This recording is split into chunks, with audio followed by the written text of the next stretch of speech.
ISIS ఉగ్రవాదులను NIA arrest చేసింది. Abdullah Fazal Khan, తహల్ Khan Mumbai airport లో పట్టుబడ్డారు. ఇండోనేషియా నుండి ఇండియాకు వచ్చిన ఉగ్రవాదులను ఎన్ఐఏ అదుపులోకి తీసుకుంది. వీరిపై 3 లక్షల రివార్డు ఉంది. గత 2 ఏళ్లుగా పరారీలో ఉన్న ఫయజ్ ఖాన్, తహల్ ఖాన్ ఎట్టకేలకు ఎన్ఐఏకి చిక్కారు.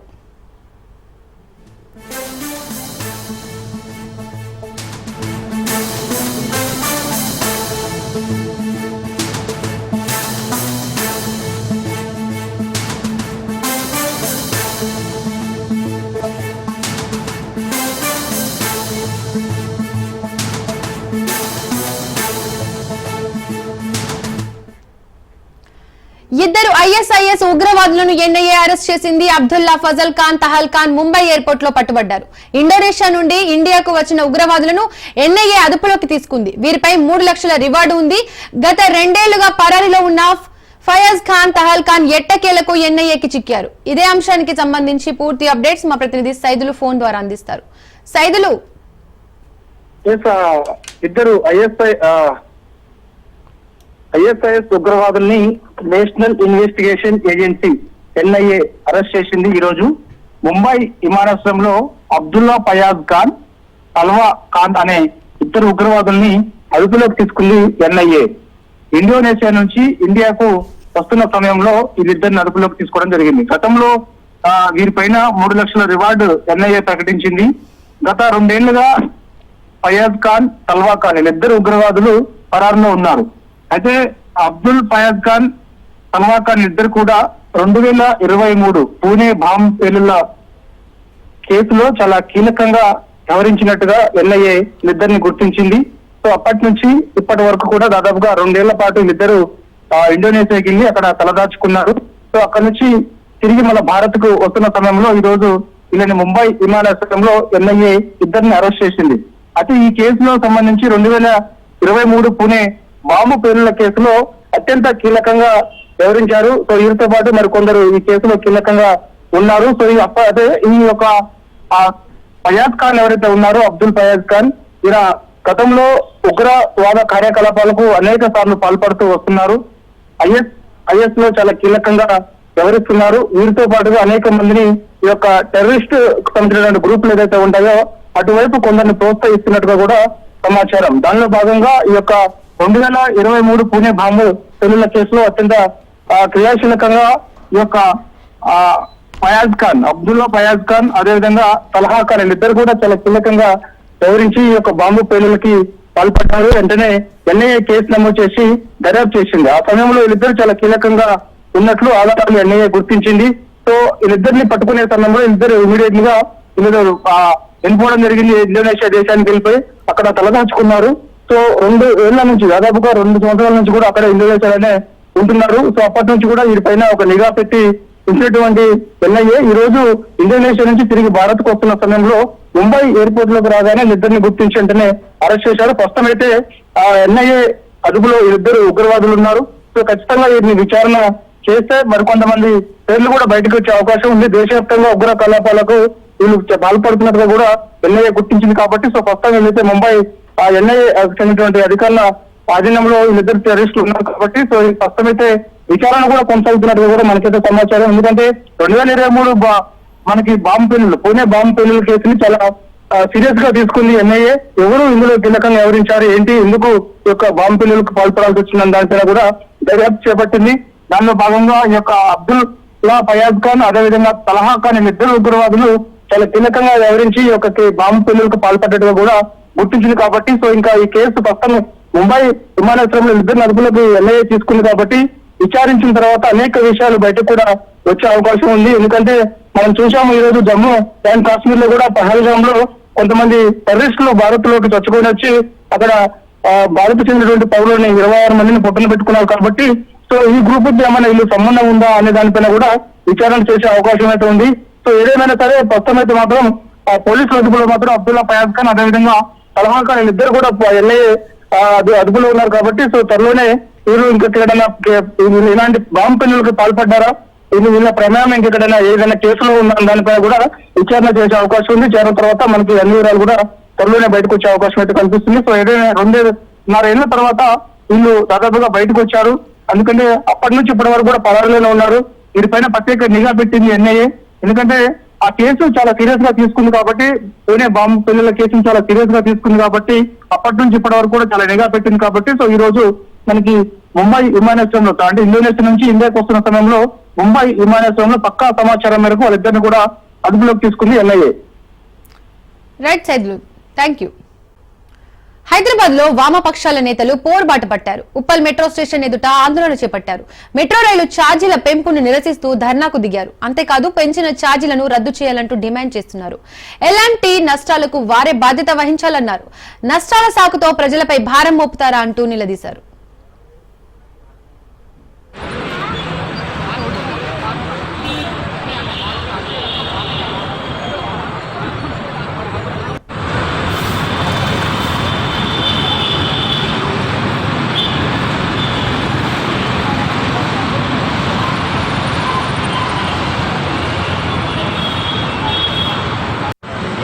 ఫిక్సేషన్ కమిటీ వేసింది ఎవడు? కేంద్రంలో కూడా బీజేపీ వాళ్ళు వేశారు. సో ఇక్కడ రేవంత్ రెడ్డి కూడా ఇప్పుడు మెట్రోను విస్తరించండి, సౌత్కి విస్తరించండి, అక్కడ నార్త్ కూడా విస్తరించండి, ప్రాజెక్టు రెడీ చేయమన్నాడు. మరి ఇప్పుడు పెంచిన గురించి రేవంత్ రెడ్డి ఏం మాట్లాడతాడు? అలాగే కిషన్ కేంద్ర ప్రభుత్వం బాధ్యత, రైలు వాహనాల మొత్తాలు కూడా వాళ్ళ బాధ్యత ఉంది. మరి ఈ ఛార్జీల పెంపుదల మీద బీజేపీ వాళ్ళు మాట్లాడారని చెప్పేసి మేము డిమాండ్ చేస్తున్నాం. అందుకోసం బీజేపీ కానీ కాంగ్రెస్ కానీ మీరు మౌనంగా ఉండకండి.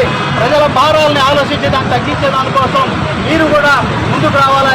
లేకపోతే మిమ్మల్ని కూడా రాజకీయంగా మిమ్మల్ని కూడా ముందుకు విమర్శ చేసేదానికి అవకాశం ఉంటుందని చెప్పి తెలియజేస్తూ వెంటనే కాంగ్రెస్ గవర్నమెంట్ ఇక్కడ స్పందించాలి, కేంద్రం స్పందించాలి, పెంచిన ఛార్జీలు అవుతున్నాయి రద్దు చేయాలి, ప్రత్యామ్నాయాలు ఆలోచించాలని చెప్పేసి తెలియజేస్తూ సెలవు అందరికీ. ట్రాఫిక్ సమస్య ఏర్పడుకోకుండా సులభతరంగా ప్రయాణం చేసే విధంగానే మెట్రో ఏర్పాటు చేశారు. కానీ ఈనాడు మెట్రో ఛార్జీలు విపరీతంగా పెంచడం, పార్కింగ్ దగ్గర నుంచి టాయిలెట్ దగ్గర నుంచి విపరీతంగా వసూలు చేయడం మూలంగా రెగ్యులర్ గా జర్నీ చేసే ప్రయాణికులకి రోజువారీగా నెలకి 8,000 నుంచి 10,000 రూపాయలు అవుతున్నాయి. ఢిల్లీ పొల్యూషన్ లాగా హైదరాబాద్ పొల్యూషన్ కూడా పెరిగితే ఎటువంటి పరిస్థితి ఏర్పడుతుంది? దీన్ని దృష్టిలో పెట్టుకొని ఆ పొల్యూషన్ సమస్య లేకుండా చూడటం అనేది ప్రభుత్వం ఆలోచన చేయాలి. మెట్రో ఛార్జీలు పెంచారు, ఇది అశాస్త్రీయంగా పెంచారు. మెట్రో ఛార్జీలు పెంచాల్సిన అవసరం లేదు. ఇప్పటికే ప్రయాణికుల నుంచి ఆదాయం 650 కోట్లు సంవత్సరానికి వస్తుంది. కేవలం వాళ్ళ వ్యాపారాల ద్వారా 250 కోట్లు మాత్రమే సమకూర్చుకుంటున్నారు. కానీ అగ్రిమెంట్ ఉన్నది ఏంటంటే 50% ప్రయాణికులు వస్తే 50% వాళ్ళు ఇతర వ్యాపారాల ద్వారా సమకూర్చుకోవాలని. ఇప్పటికే గవర్నమెంట్ పూర్తి సపోర్ట్ ఇచ్చింది. ఇప్పటికే దేశంలో అత్యధికంగా మన రేట్లు ఉన్నాయి. ఇది చాలా భారం పడుతుంది. ఈరోజు మెట్రో ఛార్జీలకు సంబంధించింది ఏవైతే పెంచారో వాటిని వెంటనే పెంచిన ఛార్జీలను రద్దు చేయాలి అని చెప్పి సిపిఎం పార్టీ అట్లాగే వామపక్ష పార్టీలుగా డిమాండ్ చేస్తూ ఎల్ఎన్టీ కార్యాలయం దగ్గర ఈరోజు నిరసన కార్యక్రమాన్ని చేస్తా ఉన్నాం. పొల్యూషన్ కాకోకుండా ట్రాఫిక్ సమస్య ఏర్పడ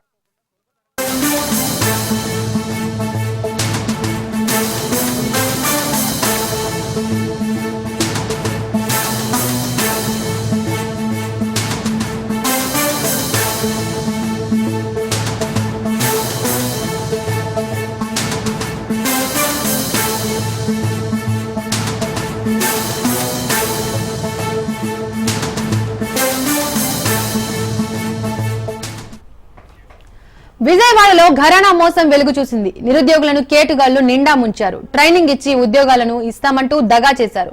ఒక్కొక్కరి వద్ద 2 లక్షలు వసూలు చేసి ఆఖరికి బోర్డు తిప్పేశారు. నాగరాజు ట్రైనింగ్ అండ్ కన్సల్టెన్సీ సంస్థ ఈ నిర్వాకానికి ఒడిగట్టింది. సంస్థ ప్రతినిధులు నాగరాజు, శిరీషల నిరుద్యోగుల నుండి నగదు తీసుకున్నట్లుగా తెలుస్తోంది. మోసపోయిన బాధితులు విజయవాడ పోలీస్ కమిషనర్ కు ఫిర్యాదు చేశారు. అయితే ఫిర్యాదు చేసి నెల గడిచినా నేటికి ఒక్కరిని కూడా అరెస్ట్ చేయలేదని బాధితులు వాపోతున్నారు. రాష్ట్ర వ్యాప్తంగా వందలాది మంది ఉన్నారని చెప్తున్నారు. తక్షణమే మోసానికి పాల్పడిన వారిని అదుపులోకి తీసుకోవాలని నిరుద్యోగులు డిమాండ్ చేస్తున్నారు. తమకు న్యాయం చేయాలని పోలీసులను కోరుతున్నారు.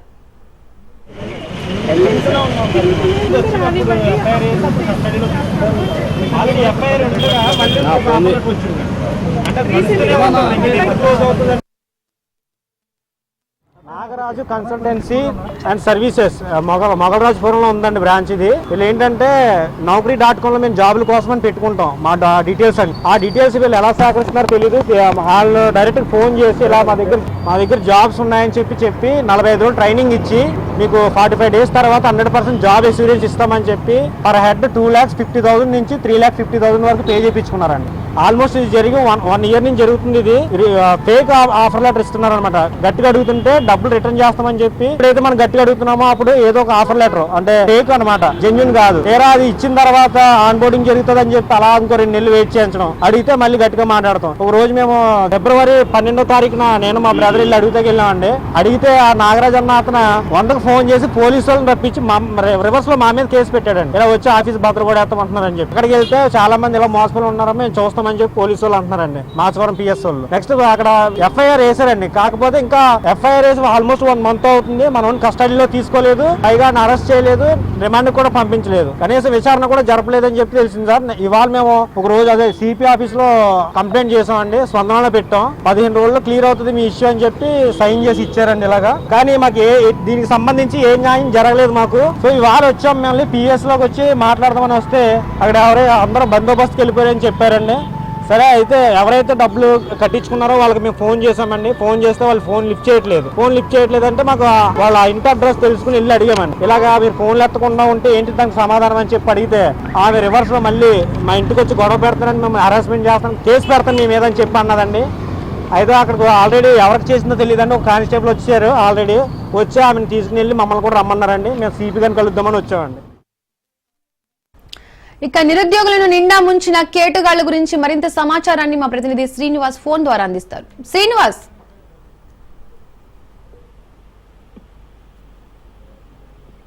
దీపిక, విజయవాడ మౌలరాజపురం ఏరియాలో గత కొంతకాలంగా నాగరాజు ట్రైనింగ్ అండ్ కన్సల్టెన్సీ పేరు మీద ఒక జాబ్ కన్సల్టెన్సీ నడుపుతున్నారు. దీంట్లో ట్రైనింగ్ ఇచ్చి ఉద్యోగాలు ఇప్పిస్తామంటూ కొన్ని కార్పొరేట్ సంస్థలు ఉద్యోగాలు ఇప్పిస్తామంటూ కూడా ఇతను అదే కాన్సెప్ట్ తో వీళ్ళు ఈ సంస్థను ప్రారంభించడం జరిగింది. కొంతకాలం వరకు చాలా మంది వీళ్ళ సంస్థను ఎవరైతే వీళ్ళు చెప్పినటువంటి మాటలన్నీ ఎవరైతే ఈ సంస్థను ఆశ్రయించారో ఉద్యోగాల కోసం వాళ్ళ దగ్గర నుంచి కూడా ఒక్కొక్కరి నుంచి 2 లక్షలు చొప్పున డిపాజిట్ల కింద వసూలు చేయడం జరిగిందని కూడా బాధితులు చెప్తున్నారు.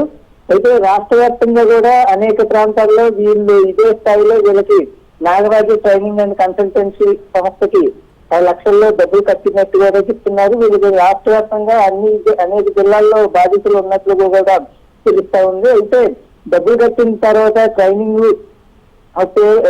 లేకపోవడం, అట్లాగే ఉద్యోగాలు రాకపోవడంతో వీళ్ళకి కొంతమంది బాధితులకి సంస్థ మీద అనుమానం వచ్చింది. అనుమానం వచ్చిన తర్వాత వీళ్ళలో కొంతమంది విజయవాడ చుట్టుపక్కల ప్రాంతాలకు సంబంధించినటువంటి కొంతమంది బాధితులు సంస్థకు సంబంధించినటువంటి నాగరాజు అట్లాగే ఆ సంస్థలో కీలకంగా ఉన్నటువంటి హెచ్ఆర్ శిరీష వీళ్ళిద్దరిని కూడా నిలవేయడం జరిగింది. అయితే అప్పటి నుంచి కూడా ఎప్పుడైతే వీళ్ళకి ఈ అనుమానం వీళ్ళని నిలవేస్తే వీళ్ళ దగ్గర నుంచి సరైన సమాధానం రాకపోవడంతో వీళ్ళ అనుమానం మరింత పెరిగింది. దీంతో వీళ్ళు ఏం చేశారంటే 4 రోజుల క్రితం బాధితులందరూ కూడా విజయవాడకు సంబంధించినటువంటి బాధితులు కొంతమంది పోలీసులను ఆశ్రయించడం జరిగింది. పోలీసులు అయితే అప్పటి వరకు కూడా ఫిర్యాదు తీసుకోకుండానే వీళ్ళని ఇబ్బందులు చేస్తున్నట్లు వాళ్ళు చెప్తా ఉన్నారు. దీనికి ప్రధాన కారణం వీళ్ళు పోలీసులను కలిసినప్పుడు ఇంకా అందరూ ఒకేసారి రాష్ట్ర వ్యాప్తంగా ఎంతమంది బాధితులు ఉన్నారో అందరూ ఒకేసారి వచ్చి ఫిర్యాదు చేస్తే తప్ప మేము ఫిర్యాదు స్వీకరించమని కూడా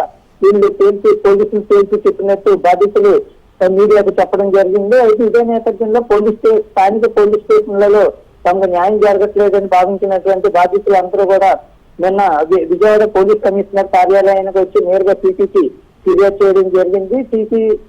విజయవాడ సిపి కార్యాలయంలో ఫిర్యాదు స్వీకరించినటువంటి సిపి అధికారులు దీనికి న్యాయం చేస్తామని కూడా వీళ్ళకి చెప్పడం జరిగింది. అయితే వీళ్ళందరూ కూడా బయటకు సిపి కార్యాలయం నుంచి బయటకు వచ్చి తమకు జరిగిన అన్యాయాన్ని వీళ్ళకి బయట మనకి ప్రత్యేకంగా చెప్పడం జరిగింది. ఏమైనప్పటికీ కూడా ఎప్పటికైనా పోలీస్ స్టేషన్ చుట్టూ 4 రోజులుగా తిరుగుతున్నప్పటికీ కూడా అది న్యాయం జరగకపోవడం వల్లనే సిపి కార్యాలయానికి రావాల్సి వచ్చిందని వాళ్ళు చెప్తా ఉన్నారు. విజయవాడ సిపి రాజశేఖర్ బాబు ఎప్పటికైనా స్పందించి స్థానిక పోలీసుల ద్వారా తమకు న్యాయం చేసేలా చర్యలు తీసుకోవాలని బాధితులు కోరుతా ఉన్నారు. Deepika, right, thank you Srinivas.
2027 నాటికి పోలవరం పూర్తి చేయాలని లక్ష్యంగా పెట్టుకున్నారు. రిజర్వాయర్లో నీటి నిల్వ కోసం 4 రాష్ట్రాల్లో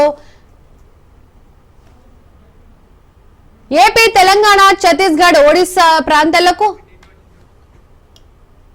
పోలవరం ప్రాజెక్టుపై ఈ నెల 28న ప్రధాని మోడీ సమీక్ష నిర్వహిస్తారు. ముంపు ప్రాంతాల్లో ప్రజా సమస్యలపై వీడియో కాన్ఫరెన్స్ నిర్వహించనున్నారు. ఏపీ, తెలంగాణ, ఛత్తీస్గఢ్, ఒడిశా సిఎస్ లకు సూచనలు చేయనున్నారు. 2027 నాటికి పోలవరం పూర్తి చేయాలని లక్ష్యం పెట్టుకుంది ఏపీ సర్కార్. రిజర్వాయర్లోని నీటి నిల్వ కోసం 4 రాష్ట్రాల్లో ముంపు ప్రాంతాల్లో ప్రజాభిప్రాయ సేకరణ చేపట్టారు. ప్రాజెక్టు భూసేకరణ, నిర్వాసితులకు పునరావాస కల్పన గడువులోగా పనులన్నీ పూర్తి చేయడంపై ప్రధాని సమీక్ష నిర్వహిస్తారు. ఈ సమీక్షకు హాజరు కానున్న 4 రాష్ట్రాల సీఎంలు హాజరు కానున్నారు. తెలుగు రాష్ట్రాల నుండి CM Revanth, AP CM Chandrababu Naidu హాజరవుతారు.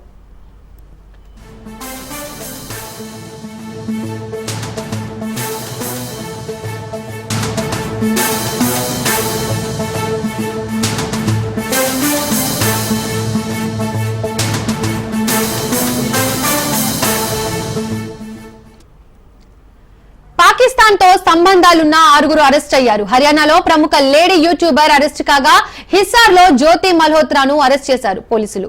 ఖైతల్, పానిపట్, నూహ్ లో పలువురిని అరెస్ట్ చేశారు పోలీసులు. అరెస్ట్ అయిన 6 పాకిస్తాన్ ఐఎస్ఐ కోసం పనిచేస్తున్నట్టు సమాచారం.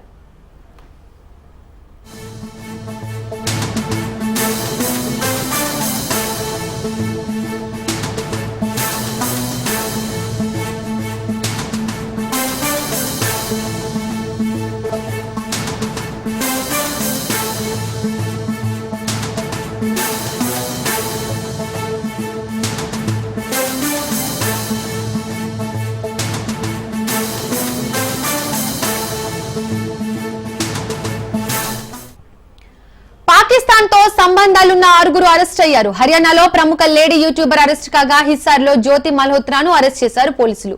ఖైతల్, పానిపట్, నూహ్ లో పలువురిని అరెస్ట్ చేశారు పోలీసులు. అరెస్ట్ అయిన 6 పాకిస్తాన్ ఐఎస్ఐ కోసం పనిచేస్తున్నట్టు సమాచారం.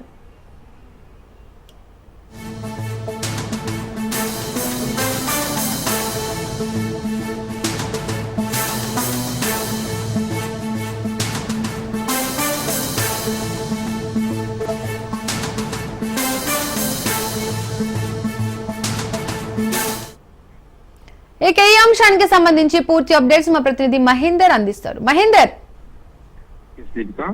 పాకిస్తాన్ ఇంటెలిజెన్స్ అధికారులకు కీలక సమాచారం రహస్యంగా చేరవేస్తున్న హర్యానాకు చెందిన యూట్యూబర్ జ్యోతి మల్హోత్రాతో పాటు మరొక 5 అరెస్ట్ చేశారు. ఈ నెట్వర్క్ హర్యానా, పంజాబ్ అంతటా కూడా విస్తరించి ఉందని, పాకిస్తాన్ కు కీలకమైన ఏజెంట్లుగా, ఇన్ఫార్మర్లుగా ఈ 6 కూడా వ్యవహరిస్తున్నట్టుగా ఆరోపణలు అయితే వస్తున్నాయి.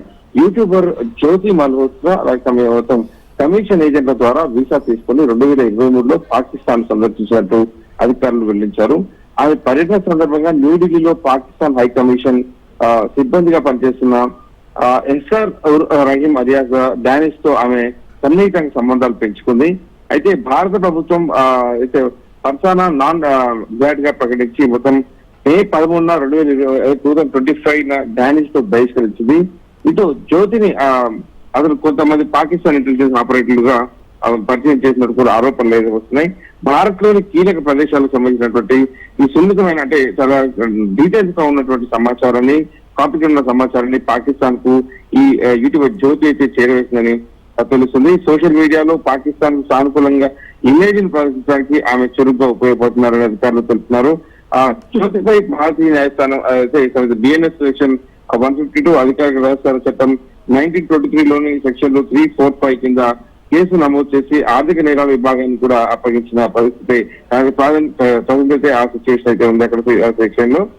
మొత్తంగా ఆమె 2023 నుంచే ఈ నడుస్తుంది. ఆపరేషన్ సిద్ధు తర్వాత భారత ప్రభుత్వం ఈ డానిష్ ను పర్సనల్ నాకు ప్రకటించడం మనం చూసాం. మరియు మే 13 అదైతే 2025 అతన్ని బహిష్కరించారు. కానీ అతను కార్యకలాపాలను కూడా జ్యోతి నిర్వహిస్తుంది. ఈ జ్యోతిని బహుళ పాకిస్తాన్ ఇంటెలిజెన్స్ ఆపరేటర్లు పరిచయం చేశాడు.